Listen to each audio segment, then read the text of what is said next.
வணக்கம் பிள்ளைகளே.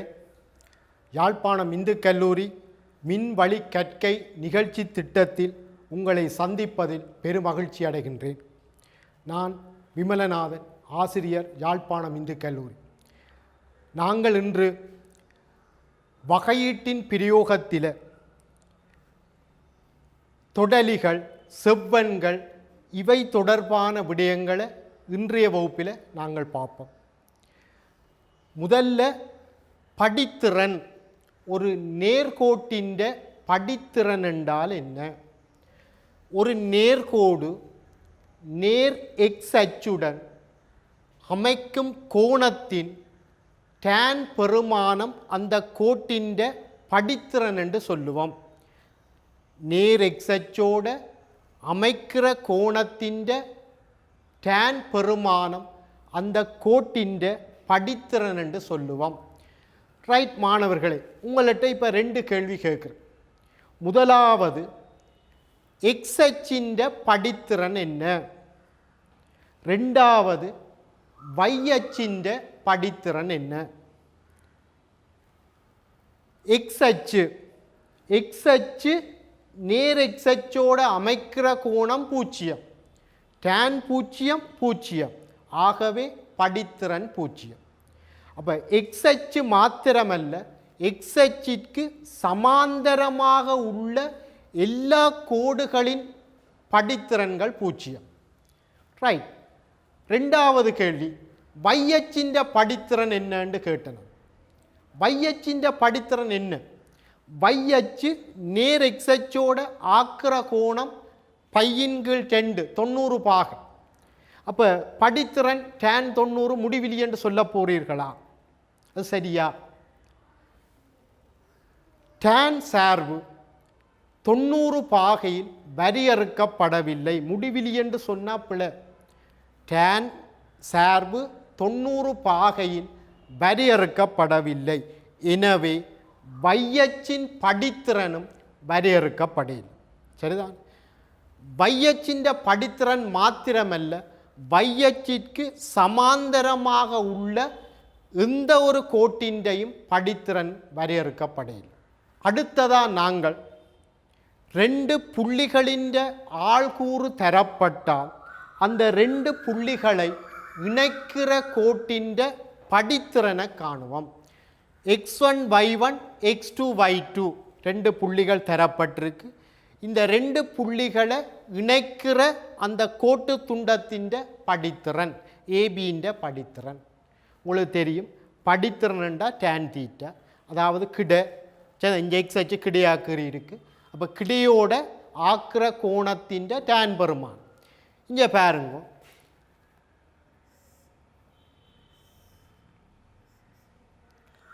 தான் தீட்டா. அப்போ tan θன்றது எதிர்பக்கத்தின் கீழ் அயற்பக்கம் என்ற படத்தின்படி tan θன்றது எதிர்பக்கத்தின் கீழ் அயற்பக்கம். இந்த நீளம் y1 மைனஸ் y2. அப்போ y1 மைனஸ் y2வின் கீழ் x1 மைனஸ் x2. இந்த நீளம் x1 மைனஸ் x2. அப்போ படித்திறன் y1 மைனஸ் y2வின் கீழ் x1 மைனஸ் x2. இதில் கவனிக்க வேண்டிய விடயம் என்னென்னா, இப்போ நான் படித்திறன் எழுதிக்க ஏயின் வையாள்குறு முன்னுக்கு எடுத்திருக்கு. y1 மைனஸ் y2 பியின் வையாள். இப்போ கீழையும் ஏயின் எக்ஸ் ஆள்குறு தான் நீங்கள் முதல் எடுக்கும். x1 மைனஸ் x2 என்று தான் நீங்கள் எழுதணும். மாறி எழுதியலாம். x2 மைனஸ் x1 என்று எழுதியலாம். y2 மைனஸ் y1 என்றா கீழே x2 மைனஸ் x1 என்று எழுதணும். இதுதான் படித்திறன். சரி, இதுக்கு ஒரு உதாரணம் பார்ப்போம். ஏயின் ஆள்கூறு 2 சய உண்டு, பியின் ஆள்கூறு 4 6. இந்த ஏயையும் பியையும் இணைக்கிற கோட்டு துண்டத்தின் படித்திறன் என்ன? சரி, இந்த சமன்பாட்டை பாவிச்சு நாங்கள் படித்திறனை காணும். y1 மைனஸ் y2வின் கீழ் x1 மைனஸ் x2. இப்போ நீங்கள் இதை y1 இது x1 என்று எடுத்தால் இது y2 இது x2 அப்போ y1 மைனஸ் y2 6 சய உண்டு அப்போ 6 சக உண்டு கீழ் ഇതിൻ്റെ ആൾകൂറിലിருந்து தான் ഇതിൻ്റെ x ആൾകൂറെ கழிக்கும் 4 சய 2 4 சய 2 2 6 3 7 ஆகவே இந்த கோட்டின் படித்திறன் 7/2 அடுத்ததாக dy over dx இன் கேத்திர கணித விளக்கம் dy over dx என்றா என்ன இங்கே பாருங்க இது y சமன் fx என்ற ஒரு வளை அந்த வளையில் இருக்கிற ஒரு புள்ளி P அதின் ஆள்கூறு xy அந்த வளைக்கு அண்மையாக அந்த புள்ளிக்கு அண்மையாக வளையில் இருக்கிற புள்ளி x plus delta x, y plus delta y. சரி இந்த Q வந்து வளை மீது அசைந்து Pக்கு கிட்ட வந்தா நான் PQ என்ன நடக்கும் இங்கே பாருங்க இதுதான் P என்ற புள்ளி இது Q என்ற புள்ளி இப்போ இதுதான் நான் PQ Q Pக்கு கிட்ட வருது அப்போ இதில் வந்தால் இப்போ நான் இப்படி வரும் இதில் வந்தால் நான் இப்படி வரும் இப்போ நல்லா கிட்ட வரைக்க இந்த நான் PQ ஆனது புள்ளி Pயில் உள்ள தொடலியாக அமையும் சரி அப்போ இந்த tan பை இந்த கோணம் பை tan பை சமன் டெல்டா வையின்கள் டெல்டா எக்ஸ் tan பை தான் நான் இந்த படித்திறன் அப்போ Q Pக்கு கிட்ட வந்தால் நான் தொடலியாகும் அப்போ நான் இந்த படித்திறன் தொடலி இந்த படித்திறனா வரும் Q Pக்கு கிட்ட வாரதை நாங்கள் எப்படி சொல்லலாம்டா டெல்டா எக்ஸ் சைவர அணுகினா டெல்டா எக்ஸ் சைவர அணுகினா இந்த Q என்ற புள்ளி Pக்கு கிட்ட வரும் அப்போ Q Pக்கு கிட்ட வந்தால் நான் இந்த படித்திறன் தொடலி இந்த படித்திறனா வரும் அதான் இங்கே எழுதி கிடக்கு டெல்டா எக்ஸ் சைவர் அணுக டெல்டா வையின்கள் delta x limit delta x cipher அணுக டெல்டா வையின்கள் டெல்டா எக்ஸ் இதுதான் தொடலியின் படித்திறன் ஏன் நான் தொடலியாக மாறுது அப்போ நானின் படித்திறன் தொடலியின் படித்திறனா வரும் இதுதான் இந்த P என்ற புள்ளியில் உள்ள தொடலியின் படித்திறன் லிமிட் டெல்டா எக்ஸ் பூஜ்ஜியத்தை அணுக டெல்டா வையின்கள் டெல்டா எக்ஸ் நாங்கள் வகையீடு படிச்சிருக்கிறோம் dy over dx இன் வரவிலக்கணம் லிமிட் டெல்டா எக்ஸ் சைவர் அணுக டெல்டா வையின்கள் டெல்டா எக்ஸ் அப்போ இதுக்கு பதிலாக dy over dx போடலாம் அப்போ dy over dx தான் புள்ளி P x, y என்ற பொதுவான ஒரு புள்ளியில் உள்ள தொடலியின் படித்திறன் அப்போ முக்கியமான ஒரு விடயம் நாங்கள் இப்போ சொல்லியிருக்கிறோம் dy over dx P என்ற பொதுவான ஒரு புள்ளியில் உள்ள தொடலியின் படித்திறன் சரிதான் எழுதியிருக்கு சரி இப்போ நாங்கள் இதுக்கு ஒரு உதாரணம் பார்ப்போம் y சமன் x வர்க்கம் என்ற வளை மீதுள்ள புள்ளி 2,4 உள்ள தொடலியின் படித்திறனை காணும் இப்போ தொடலியின் படித்திறன் என்னென்று சொல்லி கேட்டுக்கிறார் சரி எங்களுக்கு தெரியும் dy over dx தான் பொதுவான x, y என்ற பொதுவான புள்ளியில் உள்ள தொடலியின் படித்திறன் அப்போ எக்ஸுக்கு 2 yக்கு 4 போட்டால் அந்த 2, 4 என்ற புள்ளியில் உள்ள தொடலியின் படித்திறன் வரும் இப்போ dy over dx என்றது பொதுவான ஒரு புள்ளி x, y என்ற பொதுவான ஒரு புள்ளியில் உள்ள தொடலியின் படித்திறன் இதான் dy over dx நாங்கள் குறிப்பாக எக்ஸுக்கு 2 yக்கு 4 போட்டால் அது 2, 4 என்ற அந்த புள்ளியில் உள்ள தொடலியின் படித்திறன் வரும் சரி அதைத்தான் இங்கே செய்திருக்கிறோம் y சமன் x வர்க்கம் dy over dx சமன் 10x x வர்க்கத்தை வகையிட்டா 2x. இது பொதுவான புள்ளியில் உள்ள படித்திறன். நாங்கள் எக்ஸுக்கு 2 yக்கு 4 போட போகிறோம். இதில் x மட்டும்தான் இருக்குது. அப்போ எக்ஸுக்கு 2 போட்டால் dy over dx 2,4 சமன் 4. அப்போ 2,4 புள்ளியில் உள்ள தொடலியின் படித்திறன் 4. ரைட். நாங்கள் அடுத்ததாக சில விடயங்களை பார்க்க போகிறோம். முதலாவது விடயம், ஒரு புள்ளியும் படித்திறனும் தந்தா நேர்கோட்டின் சமன்பாட்டு எப்படி எழுதுறது? ஒரு நேர்கோடு போகிற ஒரு புள்ளி x1 y1, அந்த நேர்கோட்டின் படித்திறன் m. இப்போ இந்த நேர்கோட்டின் சமன்பாடு y minus y1 சமன் m into x minus x1. இதுதான் புள்ளி படித்திறன் வடிவம். ஒரு புள்ளியும் படித்திறனும் தந்தா அந்த நேர்கோட்டின் சமன்பாட்டை எழுதுறது. சரி, இப்போ 2 நேர்கோடுகள் சமாந்தரமண்டா என்ன சொல்லுவீங்கள்? உங்களுக்கு தெரியும், 2 கோடுகள் சமாந்தரமண்டா அந்த 2 கோடுகளும் நேர் எக்ஸச்சோட அமைக்கிற கோணங்கள் சமன். அப்போ அதிൻ്റെ tan பெருமானங்கள் சமன். ஆகவே படித்திறன்கள் சமன். எங்களுக்கு தெரியும் 2 கோடு சமாந்தரமண்டா படித்திறன்கள் சமன். சரியா? ரைட். அடுத்த மூன்றாவது முடிவு, 2 கோடுகள் ஒன்றுக்கொன்று செங்குத்தானவை. ஒன்றின் படித்திறன் m1, மற்றதின் படித்திறன் m2. இந்த 2 கோடுகளும் ஒன்றுக்கொன்று செங்குத்தானவை எனின் m1 தர m2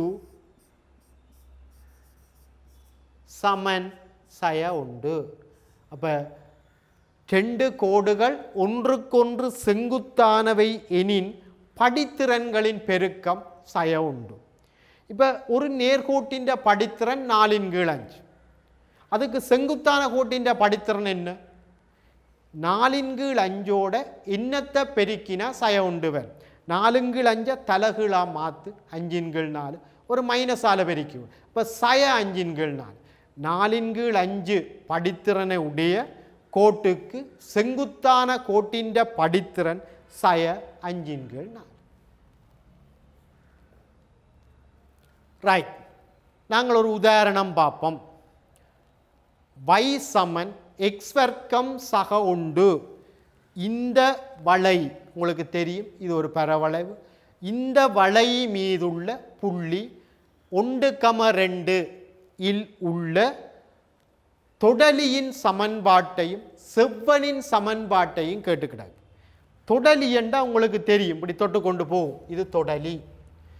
அந்த தொடலிக்கு செங்குத்தாக தொடு புள்ளி கூடாக போகிற கோட்டை சொல்கிறது செவ்வன். இங்கே பாருங்க, இது தொடலி. இந்த தொடலிக்கு செங்குத்தாக இப்படி ஒரு கோடு போகுது. இந்த புள்ளியை சொல்கிறது தொடு புள்ளி, இந்த புள்ளியை சொல்கிறது தொடு புள்ளி.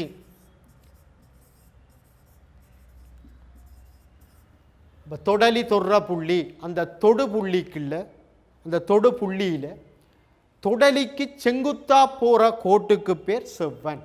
இப்போ தொடலின் சமன்பாட்டையும் கேட்டுக்கிடக்கு, செவ்வன் சமன்பாட்டையும் கேட்டுக்கிடக்கு. சரி, எங்களுக்கு ஒரு புள்ளியும் படித்திறனும் தெரிஞ்சால் 2ஐயும் எழுதலாம். 2 நேர்கோட்டின சமன்பாட்டையும் நாங்கள் எழுதலாம். சரி, படித்திறனண்டா dy over dx. அப்போ y சமன் x வர்க்கம் சக உண்டு. x குறித்து வகையிடுவோம். dy over dx சமன் 10x. இது பொதுவான x, y என்ற பொதுவான புள்ளியில் உள்ள படித்திறன். 1,2 புள்ளியில் உள்ள படித்திறன் வேணுமெண்டா எக்ஸுக்கு 1 போடு, yக்கு 2 போடு. இதில் x தான் கிடக்கு. அப்போ எக்ஸுக்கு 1 போட்டால் 2. உங்களுக்கு தெரியும் இந்த தொடலின் படித்திறன் 2. இப்போ செவ்வன் படித்திறன் என்ன? சயார. அப்போ செவ்வன் படித்திறன் சயார. பெருக்கினா சய உண்டு வரணும். சரி, புள்ளி தெரியும், 1 2 புள்ளி தெரியும், படித்திறன் தெரியும். அவை 2 சமன்பாட்டை இப்போ எங்களால் எழுத முடியும். தொடலின் சமன்பாட்டை நான் எழுதுகிறேன். y மைனஸ் y1 சமன் m into X minus x1 புள்ளி 1,2 y சய 2 சமன் இது படித்திறன் 2 தர x சய 1. இதை நீங்கள் சுருக்கினா 2x சய y சமன் 0 என்று வரும். அப்போ தொடலின் சமன்பாடு கண்டுட்டு இதே மாதிரி செவ்வன் சமன்பாடு செவ்வனும் 1 2 புள்ளி கூட தான் போகுது. ஆகவே y சய 2 சமன் படித்திறன் சயர் x சய x1 அப்போ x சய 1. இதை சுருக்கினா x சக 2y சய 5 சமன் 0. பொதுவாக ஒரு நேர்கோட்டின் பொது சமன்பாடு ax plus by plus c சமன் 0. அப்போ அந்த வடிவத்தில் நாங்கள் எழுதுறது வளமை. ரைட், இன்னும் ஒரு உதாரணம் பார்ப்போம். y சமன் 1 சய 3 சைன் தீட்டா x சமன் 2 கொஸ் வர்க்கம் தீட்டா. இந்த முதல் தந்த வளையின் சமன்பாட்டுக்கும் இதுக்கும் என்ன வித்தியாசம்? முதல் தந்த சமன்பாட்டில் எக்ஸுக்கும் வைக்கும் ஒரு தொடர்பு இருந்தது. இங்கே புரிம்பா தந்திருக்கு. எக்ஸ் சமன் 2 கொஸ் வர்க்கம் தீட்டா, y சமன் 1 சய 3 சைன் தீட்டா. இதை சொல்கிறது பரமான சமன்பாடுகள். ஒரு வளையின் பொதுவான ஒரு புள்ளியின் எக்ஸ் ஆள் கூறையும் y ஆள் கூறையும் ஏதாவது பரமான பெருமானம் சார்பா வெளிப்படுத்துறது பரமான சமன்பாடு. அப்போ இது பரமான சமன்பாடு, ஒரு வளையின் பரமான சமன்பாடு. தீட்டாவை நீக்கி எக்ஸுக்கும் வைக்கும் தொடர்பெடுத்தா அது தெக்காட்டின் சமன்பாடு. சரி, அப்போ பரமான வடிவில் ஒரு வளை தந்திருக்கு. அந்த வளையில் இருக்கிற ஒரு புள்ளி தீட்டா சமன் π/2. இப்போ தீட்டாக்கு பையின்கள் 3 போட்டால் இதில் போட்டால் எக்ஸுக்கு ஒரு பெருமானம் வரும், பையுக்கு ஒரு பெருமானம் வரும். அது அந்த வளையில் இருக்கிற ஒரு புள்ளி. தீட்டாவுக்கு பையின்கள் 4 போட்டால் எக்ஸுக்கு ஒரு பெருமானம் வரும், வையுக்கு ஒரு பெருமானம் வரும். அது இந்த வளையில் இருக்கிற இன்னும் ஒரு புள்ளி. அப்போ தீட்டா மாற மாற அந்த வளையில் இருக்கிற அந்த புள்ளி இப்படி மாறிக்கொண்டிருக்கும். சரி, இப்போ நாங்கள் dy/dx காணணும். அதுக்கு y வந்து தீட்டாவில் உள்ள ஒரு சார்பாக இருக்குது. அப்போ dy/d தீட்டா சமன் 1 வகையிட்டா 0 மைனஸ் 3 வச்சுக்கொண்டு சைன் தீட்டா வகையிட்டா கொஸ் தீட்டா. இப்போ dy/d தீட்டா சய 3 கொஸ் தீட்டா. அதே மாதிரி எக்ஸும் தீட்டாவில் உள்ள ஒரு சார்பாக இருக்குது. தீட்டா குறித்து வகையிடுவோம். dx/d தீட்டா 2 வச்சுக்கொண்டு கொஸ் வர்க்கம் தீட்டாவை வகையிடுவோம். 2 கொஸ் தீட்டா. இப்போ இந்த கொஸ் தீட்டா வகையிட்டா மைனஸ் சைன் தீட்டா. அப்போ dx/d தீட்டாவும் கண்டுட்டோம். இப்போ எங்களுக்கு தெரியும், இங்கே பாருங்கோ, dx/d தீட்டா சமன் 1 d θ/dx. இப்படி ஒரு முடிவு இருக்கு. வகையீட்டில் நீங்கள் படித்த ஒரு முடிவு இருக்கு. அப்போ dx/d தீட்டா தெரிஞ்சால் d θ/dx காணலாம். 1 வரும். சரி, இதில் நாங்கள் dx/d தீட்டா கண்டுட்டோம். அப்போ d θ/dx என்றால் 1 சய 4 சைன் தீட்டா கொஸ் தீட்டா. சரி, சார்பினது வகையீடு dy/dx சமன் dy/d theta into d θ/dx. dy/d theta எங்களுக்கு ஏற்கனவே தெரியும், சய 3 கொஸ் தீட்டா எழுதி கிடக்கு. d θ/dx 1 dx/d தீட்டா அதுவும் தெரியும். கொண்டே போடுங்க. போட்டு இந்த மைனஸ் இல்லாமல் போகும். 3 4 கொஸ் தீட்டாம் வெட்டுப்பட்டு கீழே சைன் தீட்டா வரும். இதுதான் dy/dx தொடலின்ற படித்திறன். இப்போ தீட்டா சமன் π/2 என்ற புள்ளியில் உள்ள தொடலின்ற படித்திறனுக்கு தீட்டாவுக்கு π/2 போடுங்க. அப்போ சைன் π/2 உண்டு. அப்போ 3/4 வரும். எங்களுக்கு தீட்டா சமன் π/2 என்ற புள்ளியில் உள்ள தொடலின்ற படித்திறன் வந்துட்டு. சரி, இப்போ இன்னொரு பிரச்சனை கிடக்கு. அந்த தீட்டா சமன் π/2 என்ற புள்ளி அதிൻ്റെ ஆள்கூறன் தீட்டாக்கு π/2 கொண்டே இதில் போடு எக்ஸ் ஆள்கூறு வேறு கொஸ் π/2 சைவர். அப்போ சைவர் 2 வேறு எக்ஸ் ஆள்கூறு. தீட்டாக்கு π/2 கொண்டே இதில் போடு y ஆள்கூறு வேறு சைன் π/2 1 1 சய 3 சய 2. இப்போ நாங்கள் அந்த தீட்டா சமன் π/2 என்ற பரமான பெருமானம் உள்ள புள்ளியில் உள்ள அந்த புள்ளின்ற ஆள்கூறை கண்டிருக்கிறோம். அந்த புள்ளின்ற ஆள்கூறை கண்டிருக்கிறோம் சைவர் சய 2.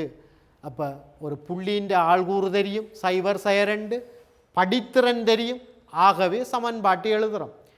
y-y1 சமன் m × x - x1.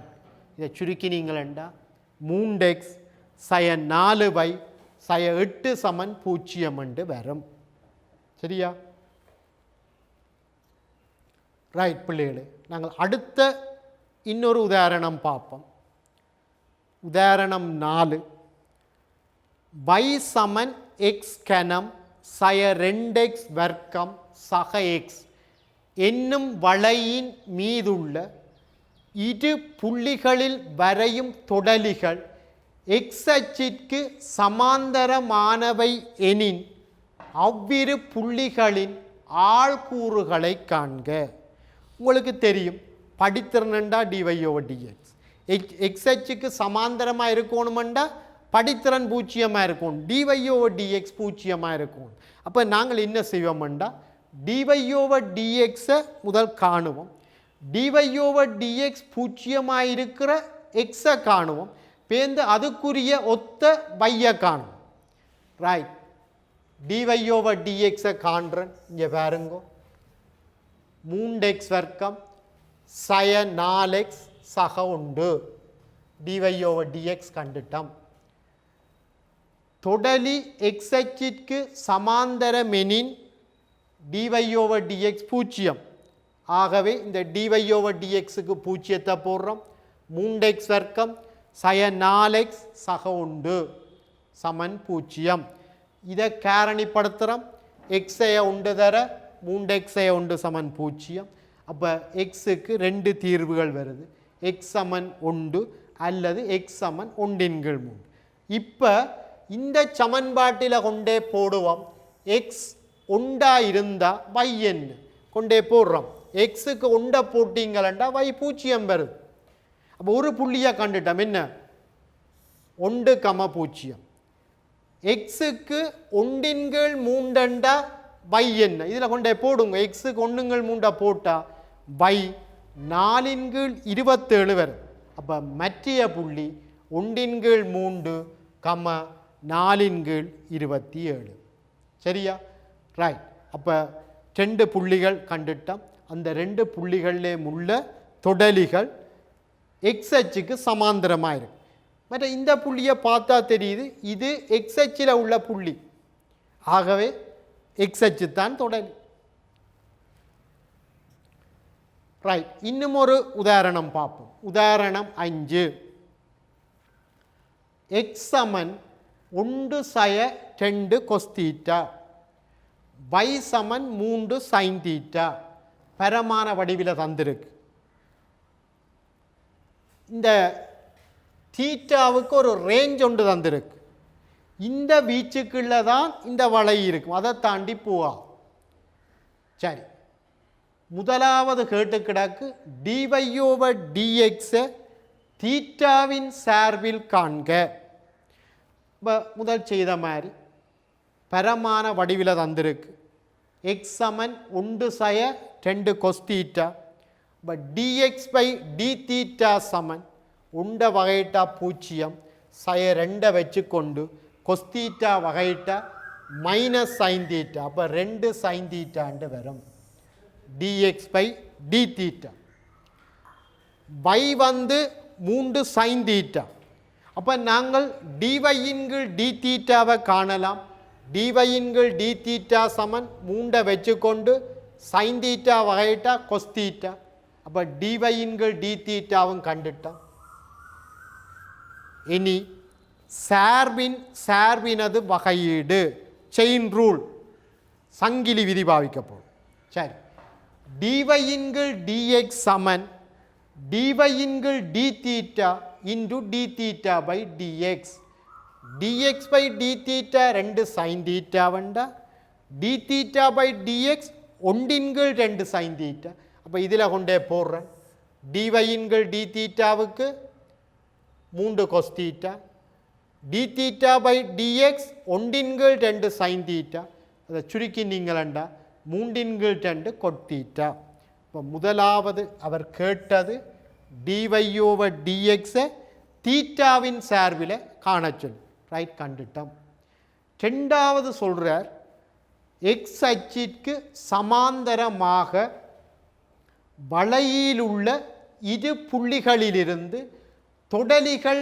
வரையலாம் என காட்டி அப்புள்ளிகளின் ஆள்கூறுகளை காண்க உங்களுக்கு தெரியும் எக்ஸ் அச்சுக்கு சமாந்தரம்ண்டா இப்போ இதுக்கு முதல் கேள்வியிலேயும் செய்த நாங்கள் dy ஓவர் dx பூஜ்ஜியமாக இருக்கும் அப்போ dy ஓவர் dx பூஜ்ஜியமாக இருக்கிற தீட்டா அதிൻ്റെ பரமான பெருமானத்தை காணுவோம் தீட்டா என்ற அந்த பரமான பெருமானம் dy ஓவர் dx பூஜ்ஜியம்ண்டா கொத்தீட்டா பூஜ்ஜியம் கொத்தீட்டா பூஜ்ஜியம்ண்டா கொஸ்தீட்டா பூஜ்ஜியம் இந்த ரேஞ்சுக்குள்ள பூஜ்ஜியமாக இருக்கிறது 2 இடத்துல ஒன்று பையின்கள் 2 கொஸ் பை பை 2 பூஜ்ஜியம் மற்றது கொஸ் 3 பை பை 2 பூஜ்ஜியம் அப்போ இந்த தீட்டாவுக்கு 2 தீர்வுகள் வருது dy ஓவர் dx பூஜ்ஜியமாக இருக்கிற 2 பெருமானங்கள் தீட்டா சமன் பை பை 2 மற்றது தீட்டா சமன் 3 பை பை 2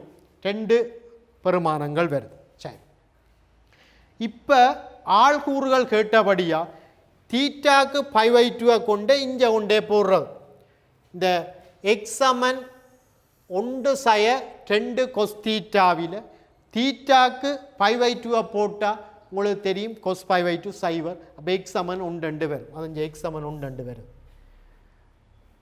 இதில் கொண்டே தீட்டாக்கு பை பை 2 போட்டால் சைன் பை பை 2 சைவர் சாரி சைன் பை பை 2 1 அப்போ y சமன் 3 2 வரும் அப்போ இந்த புள்ளியின் ஆள்கூறு 1 3 1 3 அடுத்தது மற்ற புள்ளி தீட்டாவுக்கு 3 பை பை 2 போடும் தீட்டாவுக்கு 3 பை பை 2 போட்டால் கொஸ் 3 பை பை 2 அதுவும் சைவர் அப்போ எக்ஸ் 1 தான் சைன் 3 பை பை 2 -1 அப்போ y -3 அப்போ அந்த புள்ளியின் ஆள்கூறு 1 3 சரி இது அடுத்த ஒரு கேள்வி ஆறாவது உதாரணம் எக்ஸ் சமன் t y சமன் t வர்க்கம் என்னும் பரமான சமன்பாடுகளால் தரப்படும் வளையி மீதுள்ள பரமான பெருமானம் t சமன் 1 உடைய புள்ளி Pயில் அப்போ எங்களுக்கு தெரியுது இந்த பரமான பெருமானம் உள்ள புள்ளின்ற ஆள்கூரை நாங்கள் எழுதலாம் t கொண்டு போட்டால் எக்ஸ் 1 y 1 அப்போ இந்த ஆள்கூரை எழுதிட்டோம் Pன்ற ஆள்கூறு 1 1 அப்போ அந்த 1 1 புள்ளியில் உள்ள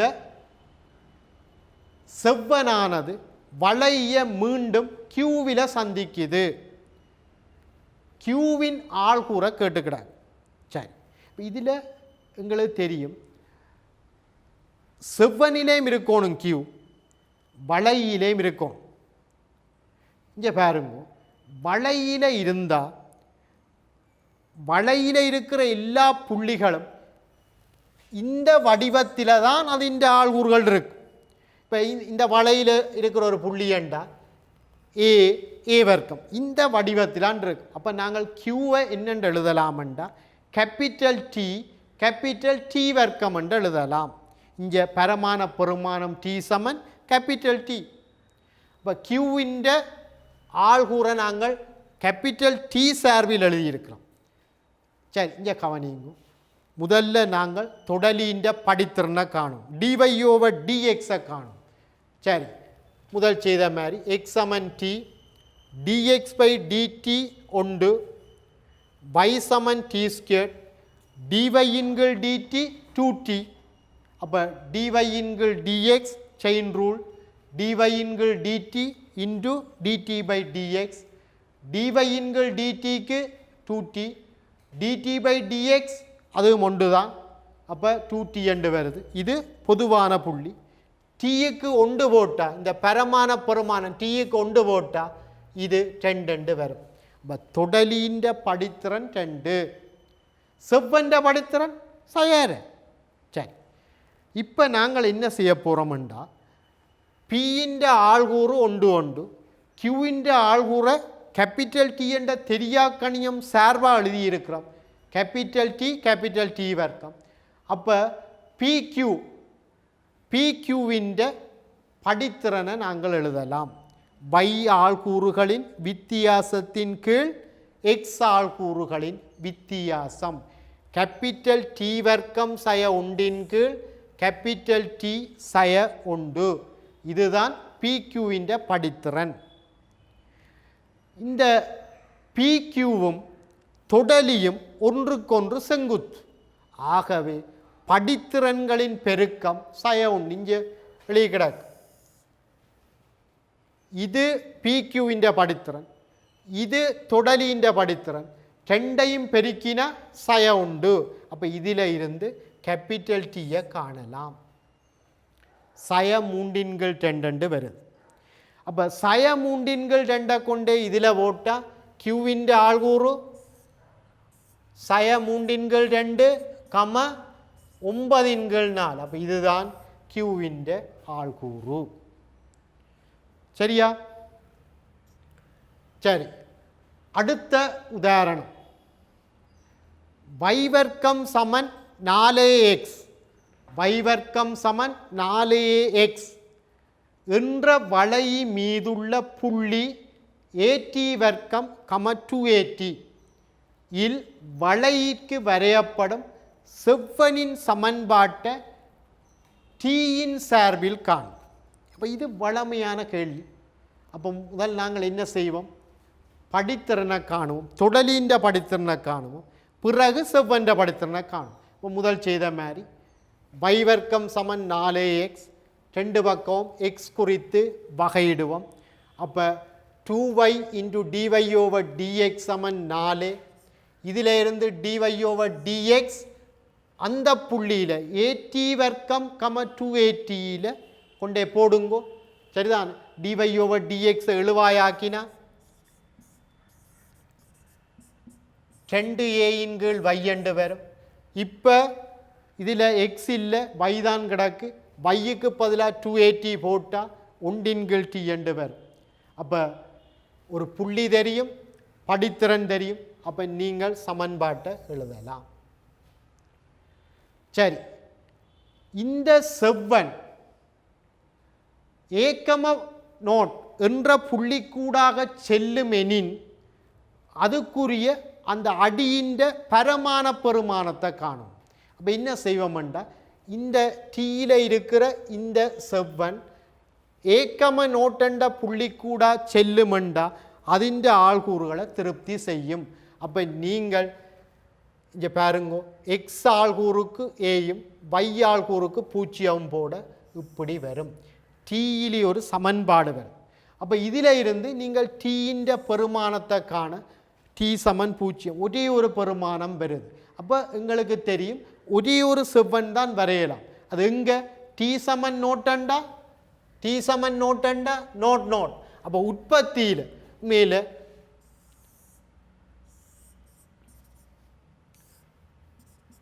இதான் நோட். அப்போ இதில் இருக்கிற செவ்வன் உண்மையில் எக்ஸ் அச்சாக இருக்கும். சரிதான், ரைட். அப்போ y சமன் 0 சமன்பாடு. சரியா பிள்ளைகளே? இன்று நாங்கள் தொடலிகளின் சமன்பாடு, செவ்வென்ற சமன்பாடு, ஒரு தொடலி வளைய மீண்டும் வெட்டினா அந்த வெட்டுற புள்ளியின் ஆள்கூறு, இவ்வாறெல்லாம் பல விடயங்களை இன்று நாங்கள் பார்த்து சரிதான். நன்றி பிள்ளைகளே. நாங்கள் மீண்டும் அடுத்த வகுப்பில் சந்திப்போம். நன்றி.